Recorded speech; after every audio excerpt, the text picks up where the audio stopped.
Sungguh menakjubkan, inilah karomah luar biasa guru-guru Syekh Nawawi Al-Bantani.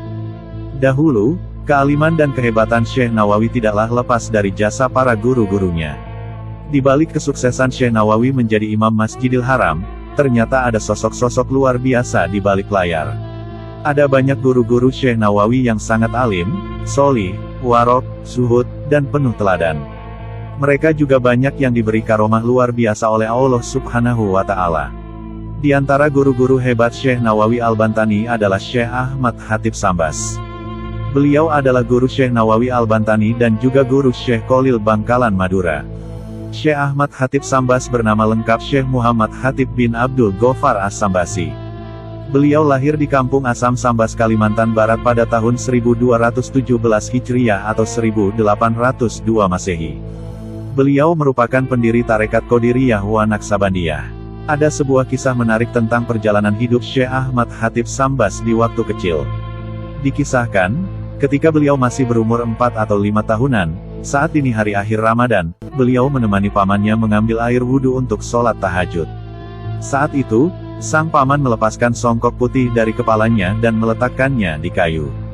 Namun Syekh Ahmad Khatib yang masih kecil melihat songkok tersebut terbang, sedangkan pohon-pohon kayu di sekitarnya seperti bersujud.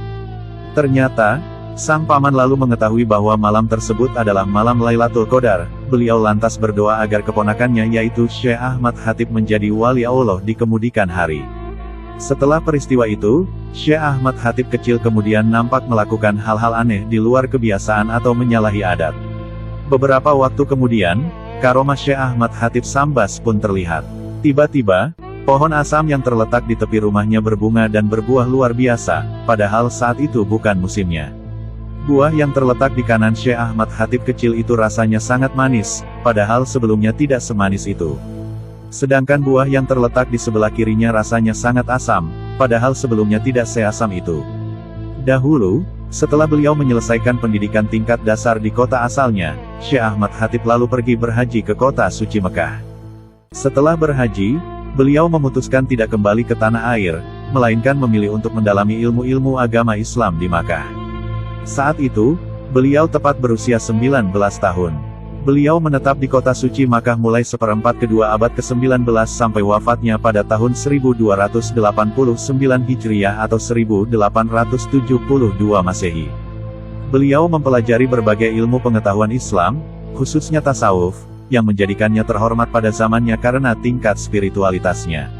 Ada sebuah kisah menarik. Dahulu saat mulai menempuh pembelajaran di Makkah, Syekh Ahmad Khatib Sambas sempat diragukan keilmuannya. Sebagaimana dituliskan dalam buku Tarekat Qadariyah Naqsabandiyah Studi Etnografi Tarekat Sufi Indonesia, bahwa suatu hari Syekh Ahmad Khatib pergi ke Masjidil Haram di sekitar halakoh ulama-ulama besar bangsa Arab yang sedang mengajar. Namun, ulama-ulama itu malah meminta Syekh Ahmad Khatib pergi meninggalkan halakoh mereka, karena menurut mereka, Syekh Ahmad Khatib Sambas tidak akan sanggup mengikuti pelajaran tersebut. Peristiwa tersebut lalu diketahui oleh Syekh Daud Ibnu Abdullah Al-Fatani. Menurut firasatnya, Syekh Ahmad Khatib Sambas kelak akan menjadi orang besar dan berguna di kemudian hari. Lalu, Syekh Daud memanggil Syekh Ahmad Khatib yang tengah bersedih itu, lalu membawanya tinggal di rumahnya dan diberikan pendidikan secara intensif. Ternyata, ilmu yang seharusnya dipelajari selama 30 tahun, malah mampu diselesaikan oleh Syekh Ahmad Khatib hanya selama kurun waktu 3 tahun saja. Perlu diketahui, Syekh Daud adalah seorang Syekh Mursyid Kamil Mukamil dalam Tarekat Syatariyah. Setelah belajar dengan Syekh Daud, Ahmad Khatib lalu diberi rekomendasi oleh Syekh untuk belajar dan baiat kepada Syekh Syamsuddin. Hebatnya lagi, dari seluruh murid Syekh Syamsuddin, hanya Syekh Ahmad Khatib yang dianggap pantas untuk menggantikan jika sang guru meninggal kelak. Sejak saat itulah, Syekh Ahmad Khatib Sambas lantas dilantik dan diberi gelar Syekh Mursyid Kamil Mukamil dalam Tarekat Qadiriyah wa Naqsabandiyah. Selain itu, Syekh Ahmad Khatib Sambas juga memiliki beberapa karya yang berpengaruh. Salah satunya adalah kitab Fathul Arifin, yang berarti kemenangan orang-orang yang arif. Kitab ini menjelaskan unsur-unsur dasar doktrin Sufi sebagai janji kesetiaan atau baiat mengingat Tuhan, atau zikir perenungan, atau muraqabah, dan rantai atau silsilah spiritual Tarekat Qadiriyah wa Naqsabandiyah.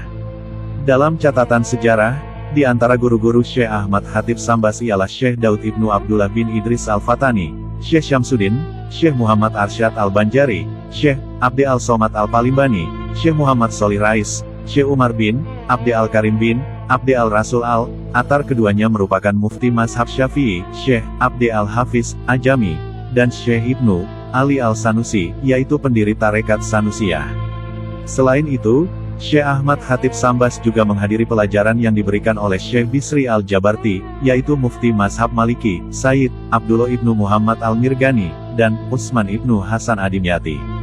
Syekh Ahmad Khatib Sambas merupakan syekh dari dua tarekat, yaitu tarekat Qadiriyah dan tarekat Naksabandiyah.